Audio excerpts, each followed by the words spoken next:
Hey guys, welcome back to my channel. I know that I have been away for a while again, and I apologize, but it is warranted again.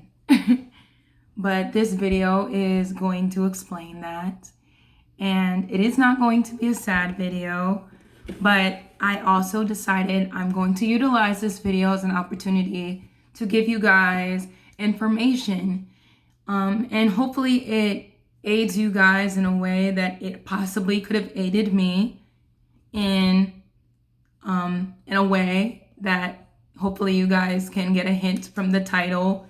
In an instance, if you guys have to take medical leave from nursing school, and I think it can help people who are possibly in a bachelor's program as well. So if you guys want to get information from a possible situation of that nature, stay tuned.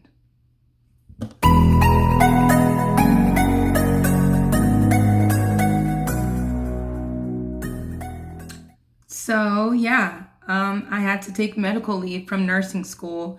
And no, I am not going to give you guys juicy details on my situation. And that's simply because I plan on keeping my life private to an extent.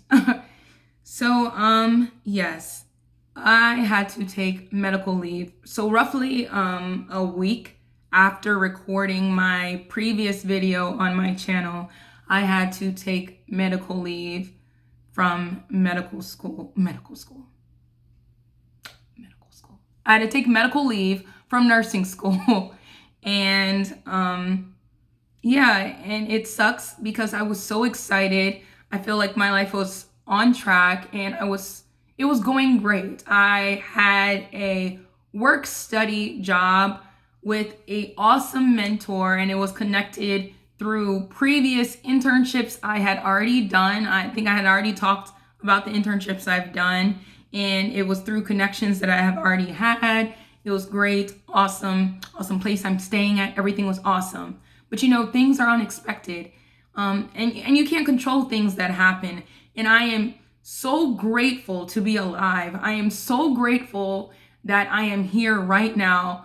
And I am blessed to have the family that I have. I am blessed to have the friends that I have. I am blessed to have everything that I have right now. And I'm blessed to be able to be starting my summer semester and to be taking the classes that I was supposed to be taking before, but it is all okay, okay?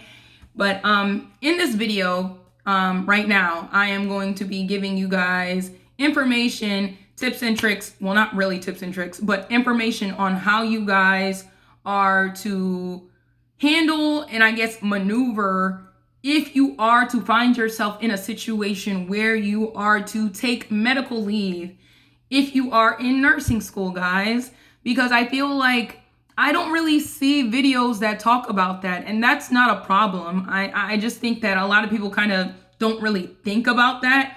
We kind of just think, oh, we're here. We're just obviously gonna finish, and you know, and this is what this video is for, all right? So, in the case of if you find yourself in a situation where you find yourself to be ill or you need to get a procedure done unexpectedly, and it's like an emergency and you realize you are not gonna come back immediately like I found myself in. And it's not like you're giving birth or something, which is the typical case, because I think that's where a lot of nursing students are, like in the case of women. And that's where most situations, where most schools are used to dealing with, you know? And that wasn't a case like me. I wasn't having a baby, and that's where we see most videos. And it's not a mental health thing, and that wasn't my case, okay? So it was like, what do you do, okay? And the first thing that you want to do is to contact Student Affairs, okay? And I contacted the Director of Student Affairs at Hopkins in my case, okay? You contacted her, I emailed her, and I called her, right? And the reason why you want to do both, and if you can't do both, you email them. And the reason why you want to email them is because you have a paper trail. Document. Remember in nursing school, if you didn't document it, it never happened, all right? If you didn't document what? It never happened. So document it. And you email them, all right? And the reason why you want to email Student Affairs is because These guys are the head of communication. These guys are going to email your professors. They're going to email financial aid. They're going to email registration in case if you need to withdraw, if it's like a long-term thing, in the case of if you need surgery, if you need to, if it's a serious situation. And it sucks. You don't want to feel like you're going to do that because, that might have ended up being a situation with me. Like, oh, I thought I was going to come back like in a few days. Nah, I'm sis. Like that's not what happened. You might end up needing to take a few more weeks or months more than you thought. And they're going to be the line of communication between all those important departments. So contact them and email them and be in constant communication with them, all right? That's the first step. Contact student affairs, all right?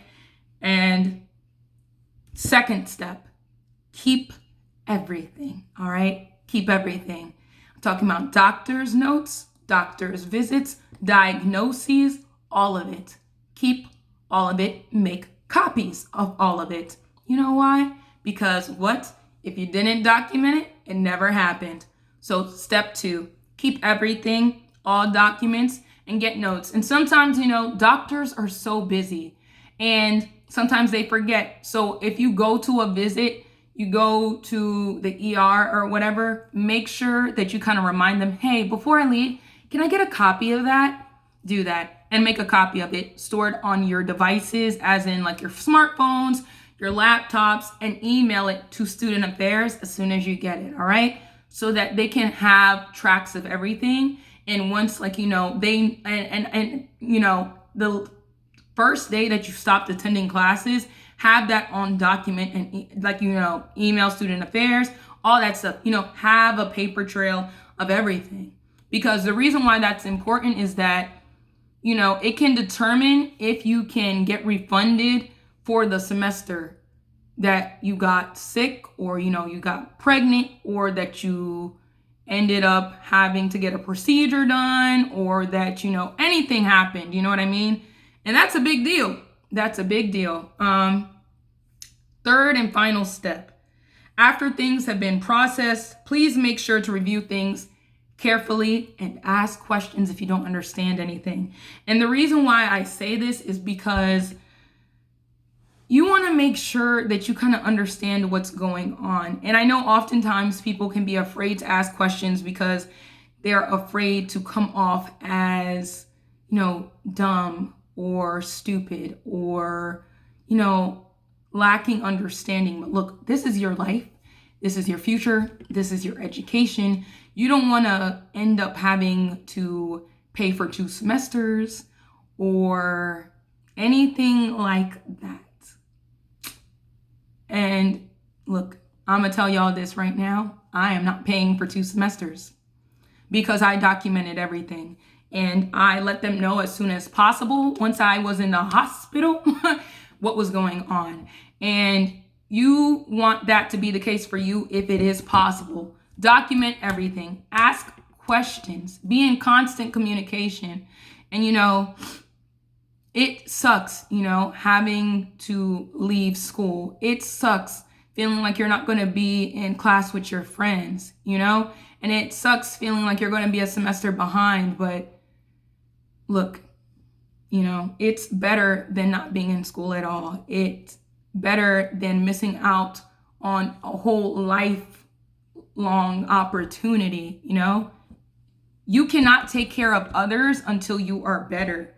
And that's what you need to do for right now, okay? And in order for you to succeed, you have to ensure that your own personal health is taken care of, all right?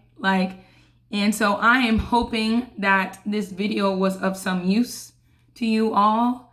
And I am so sorry that I was not able to provide content to you guys. I'm so sorry I was not able to answer questions for you guys.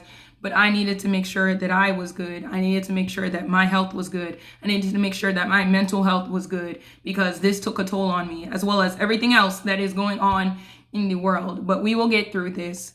We will not succumb to this very, very trying time in human history.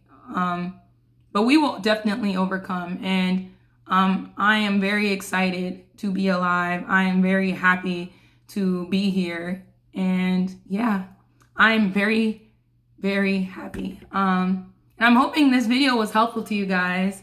And I will definitely be posting videos, and hopefully nothing comes. But if something comes, I will take it and hopefully learn something from it, like this. But yeah, my next video will be about how I organize my schedule, and I'll show you guys my weekly schedule, and hopefully it can be helpful to you guys. So yeah, hopefully you guys are enjoying yourselves and having a great time of day, whatever point in time you guys happening to be watching this, guys. So yeah, hope you guys are having an awesome time. But yeah.